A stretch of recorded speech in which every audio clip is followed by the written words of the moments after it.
Hello এসএসসির বাচ্চারা, তোমরা নাকি ইলেকট্রন বিন্যাস পারো না। ইলেকট্রন বিন্যাস এত কঠিন লাগে তোমাদের কাছে, কিন্তু ইলেকট্রন বিন্যাস কিন্তু সবচেয়ে সহজ। ইলেকট্রন বিন্যাস পারলে তুমি চ্যাপ্টার 3, 4, 5 একদম শেষ, এক রাতেই শেষ। তাহলে তোমরা আমাকে জাস্ট 5টা মিনিট দাও, আমি তোমাকে ইলেকট্রন বিন্যাস সহজভাবে বুঝিয়ে দেবো। কথা ক্লিয়ার? তো আমার ইলেকট্রন বিন্যাস পারার জন্য দুইটা কথা আমার মনে রাখতে দেবো। দুইটা কথা কি আমি লিখে রাখছি। এস অরবিটালে কয়টা ইলেকট্রন থাকতে পারে? দুইটা, সর্বোচ্চ দুইটা। পিতে 6টা, ডিতে 10টা, এফতে 14টা সর্বোচ্চ থাকতে পারে। আর প্রথম কক্ষপথে কয়টা অরবিটাল আছে? কয়টা কক্ষপথ? একটা। পরের জন্য দুইটা। 3 নম্বরে কয়টা আছে উপশক্তি স্তর? 3টা। 4টা উপশক্তি স্তর। তাহলে আমি একটা উদাহরণ দিই, তোমরা বুঝবা। তবে আমি লিখি, কার্বন লিখি, আমি সহজ থেকে আগাই। কার্বন 6। তারপর প্রথম কক্ষপথ লিখি, প্রথম কক্ষপথ কি? 1s। এসে থাকতে পারে কয়টা? দুইটা। এন্ড পরের কক্ষপথ লিখবো 2s।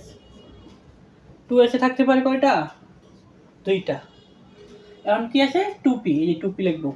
এখন আমরা জানি পিতে থাকতে পারে 6টা, কিন্তু কার্বন আছে কয়টা? 6। আমি এখানে 4টা বসে লিখি, তার থাকে কত? 2। এই 2 বসে দেবো, শেষ। তোমরা একটা উদাহরণ খেয়াল করো, ধরো কি আমরা অক্সিজেন লিখি, অক্সিজেনে 8 ইলেকট্রন। তোমরা পারমাণবিক সংখ্যা গেলে মুখস্থ রাখবা। তারপর প্রথম কক্ষপথ 1s, এসে থাকতে পারে দুইটা। দ্বিতীয় কক্ষপথ কি? s, এই যে s, এসে থাকতে পারে দুইটা। আর 2p, এই 2p। আমরা এখানে খুব খেয়াল করো, আমি ইলেকট্রন কয়টা বসেছি? 4টা। আমার জানি পিতে বসতে পারে 6টা, কিন্তু আমার আছে আর কয়টা? যেহেতু অক্সিজেন 8টা ইলেকট্রন, তার থাকে কয়টা? 4টা। তাহলে কি বসাবো? 4 বসাবো। আমার 6টা বসতে পারে, আমার তো 6 নাই। যত আসে ততই বসাই দেবো। কথা বুঝছো? না থাকলে তুমি বানায় আনবা। তখন আমরা একটা উদাহরণ খেয়াল করি, একটা বড় দিই। ক্লোরিন 17। ক্লোরিন 17 খেয়াল করো, প্রথম কক্ষপথ জানি আমরা 1s, 2। দ্বিতীয় কক্ষপথের নাম কি? দ্বিতীয় কক্ষপথে দুইটা থাকতে পারে, 2s আর 2p থাকে। এর প্রথম কক্ষপথে দুইটা। আর পিতে থাকতে পারে কয়টা? আমরা জানি পিতে সর্বোচ্চ কয়টা? 6টা থাকতে পারে, দিলাম। এবার আমরা জানি এখানে কয়টা ইলেকট্রন হলো? 4টা আর 6টা কয়টা হলো? 10টা। তা আমার ইলেকট্রন তো আরও আসে। তাই আমি তৃতীয় কক্ষপথে যাবো। তৃতীয় কক্ষপথে কি আছে? 3s। 3s থাকতে পারে কয়টা? দুইটা। তাহলে আমার কয়টা আসছিল? 10টা, 2টা, 12টা। এবার আমি যেমন কত? 3p, এই যে 3p। আমরা জানি পিতে কয়টা হয়? 6টা। আমি 6 বসাবো না, আমি গণি কয়টা বসেছি? 4টা, 10টা, 12টা। ইলেকট্রন আসছিল কত? 17টা। এর মধ্যে 12টা বসেছি, আর থাকে কয়টা? 5টা। তাহলে বসে তুমি 5। 6 হয় নাই, আমার তো 6 পর্যন্ত নাই গা, যা আছে অবশিষ্ট শেষে তাই বসাই দেবো। কথা ক্লিয়ার? তো আমি কি করলাম? ক্লোরিন করাইলাম। আমি আরেকটা উদাহরণ খেয়াল করাই, আরেকটা উদাহরণ দিই তোমাদের জন্য। দেখো,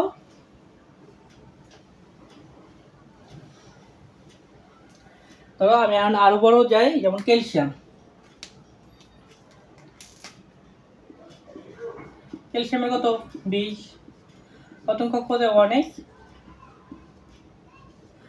এসে থাকতে পারে দুইটা, পিতে থাকতে পারে 6টা। 2 নাম্বার শেষ। আর 3-এ যাই, 3 থাকতে পারে 3s, 3p, 3d। 3s লিখলাম, 3p লিখলাম। লেখার পর তুমি ইলেকট্রনটা গণবা, পি পর্যন্ত লেখার পর 4, 2টা, 4টা, 10টা, 12টা, 18 হয়েছে। আমি জানি কি ক্যালসিয়াম কত? 20। তারপর লাগবে কটা? 2টা। তারপরে 3d-তে বসাই দিব। অনেকে এটা ভাবতেছি না, তবে এরা আমার একটা ডিটেল ক্লাস দিব, তারপরে তুমি জাস্ট এতটুকু মনে রাখো, 3d বসানোর আগে সবসময় 4s দিতে হয়। 3d বসানোর আগে সবসময় কার দিতে হয়? 4s। কারণ কি? এটা একটা সূত্র আছে, n+l এর মান। তুমি ওইভাবে আমি এখন না বুঝাই, কারণ আমার কিন্তু আজকে আলোচনা হয়েছে শুধুমাত্র ইলেকট্রন বিন্যাস। তাহলে আমি কি মনে রাখবা? এটা মনে রাখবা, 4s আগে ইলেকট্রন দিতে হয়, কারণ 4s বেশি ক্ষুধার্ত।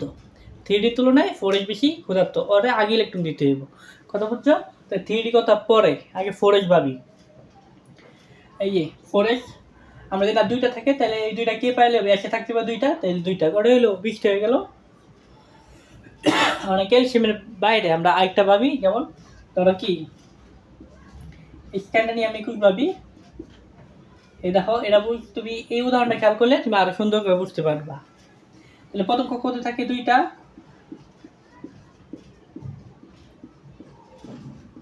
এই যে এই পর্যন্ত পি পর্যন্ত দিবা, দেখবা কয়টা হচ্ছে? 18টা। আমি জানি 3d দাও নাকি কাটে দিতে দিব 4s, তাই আমি 4s কে দিই। 4s দুইটা দিলাম, তো 20টা হলো। তা আরেকটা থাকে না স্ক্যান্ডানিয়াম, তো 21। একটা থাকে এই একটা পাইবো কেডা এই 3D। একটা জিনিস সবাই ভুল করে যে আমরা কি করি, 4S আগে দিতে হবে কিন্তু লেখতে হবে কি আগে না, সিরিয়াল 4S দিব কিন্তু 3D আগে অবস্থান করব। ইলেকট্রন দিব 4S কিন্তু 3D লিখতে হবে কি আগে। কথাটা খেয়াল করছো তো? আমি আরেকটা উদাহরণ দিই তাহলে ক্লিয়ার হয়ে যাবে। যেমন ধরো আয়রন 26 1:2 2:2 2p6 3:2 3p6 তাহলে কতটা হইলো 18টা। তা আমরা জানি কাটে দিতে হবে 4S তো 4S লিখলাম কত হইলো 20টা। তাহলে আর থাকে কি 3D থাকে 3D। তা আমার 20টা বসেছি 26টা, তা আর থাকে কটা 6টা। দিতে তো 10টা বসতে পারে, তো 6টা বসে অসুবিধা তো নাই।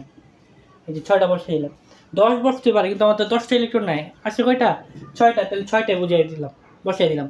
তাহলে এই যে ইলেকট্রন বিন্যাস অনেক হয়ে গেল। তোমরা একটা ইলেকট্রন বিন্যাস করে দেখাও। তবে হ্যাঁ, এই বিন্যাসে একটু ব্যতিক্রম আছে দুইটা। এই দুইটা বোর্ড পরীক্ষায় বারবার আসবো। কি কি? একটা হলো ক্রোমিয়াম 24, একটা হলো কপার 29। তো আমি দেখো এই ভিডিওতে আমি ওই দুইটাও ক্লিয়ার করে দিই, তোমরা একটু জাস্ট একটা মিনিট অপেক্ষা করো। ওই তাহলে এই ব্যতিক্রম দুইটা উদাহরণ খেয়াল করি, ক্রোমিয়াম এবং কপারের। ক্রোমিয়াম 24 আমি খেয়াল করো। প্রথমে আমি প্রচলিত যে পদ্ধতি ভুলটা আমরা সেটা করি। প্রথমে 1:2 2:2 2p6 অর্থ 3s 3:2 3p6। তো 3p 3d দিব না 4s দিব, 4s দিলাম দুইটা। তো এখানে টোটাল করে গেল 20টা হয়ে গেল না 20টা। এখন দিব 3d 20টা, তারপর থাকে কটা 4টা, তাহলে 24টা হয়ে গেল না। কিন্তু এই যে এখানে একটা টুইস্ট, এটা এভাবে দেওয়া যাবে না। কেন দেওয়া যাবে না মনে রাখবা, ইলেকট্রনগুলার কক্ষপথ যদি অরবিটালের কক্ষপথগুলা অর্ধেক পূর্ণ অথবা পূর্ণরূপে ফিল আপ হয়, তাহলে ইলেকট্রনগুলো কী হয় বেশি স্থিতিশীল হয়। অর্ধ ফিল আপ অথবা পূর্ণরূপে ফিল আপ করতে হবে। অর্ধ ফিল আপ পূর্ণ ফিল আপ মানে কি, আমরা তো দেখছি পিতে থাকতে পারে কয়টা 6টা, তো 6 অর্ধেক কত 3। বিতে থাকতে পারে কয়টা 10টা, 3 অর্ধেক কত 5টা। এসে থাকতে পারে 2টা, এসে অর্ধেক কত 1টা। তাহলে আমরা ইলেকট্রন বসানোর সময় খেয়াল করব এখানে অর্ধেক অথবা ফুল ফিল আপ করা যায় কিনা। তুমি এনে খেয়াল করো, এটা কিন্তু ফুল ফিল আপ হয়েছে কিন্তু এটা অর্ধেক ফিল আপও হয় নাই, কিন্তু একটু কাজ করলে অর্ধেক হয়ে যাবে। কীভাবে? তো আমি যদি 4S 2টা না দিই 1টা দিই, তাহলে কটা হলো ইলেকট্রন পড়ে হলো 19টা, তার থাকে কটা 5টা। আমি এখানে 5 দিয়ে দিলাম।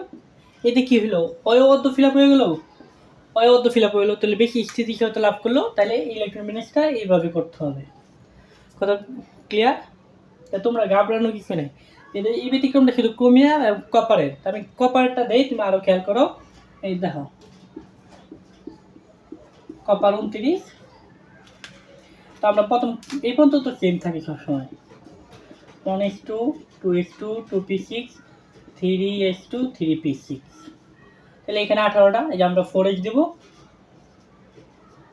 20টা, তার থাকে কত 9টা। এই 3d আমরা জানি ডিতে থাকতে পারে 10টা, তাহলে এখানে 9 বসিয়ে দেবো, হয়ে গেছে না। না, এই যে আমি একটু আগে একটা কথা বললাম, কী করছে অর্ধ ফিল আপ অথবা পূর্ণরূপে ফিল আপ করতে হবে। তুমি দেখো এটা পূর্ণরূপে ফিল আপ আছে, গুড, ভালো কথা। কিন্তু ডিতে থাকতে পারে 10টা, জাস্ট একের লেগা কী হয় না ফুল ফিল আপ হয় নাই। তাহলে কী হইব, ওরা যদি আমি 1 কমাই দিই ওই কিন্তু অর্ধ ফিল আপ হইলো, গুড, অর্ধ ফিল আপ হইলেও চলে। আর ওই 1 এখানে আগে গেলো, তাহলে কত হয়ে গেলো 10।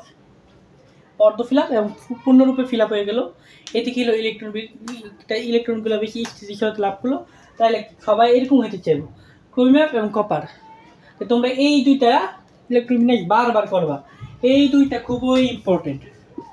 এই দুইটা ব্যতিক্রম, এই দুইটা দিয়ে বেশি সৃজনশীল আসবে। কথা ক্লিয়ার? তোমরা কি বুঝতে পারছো?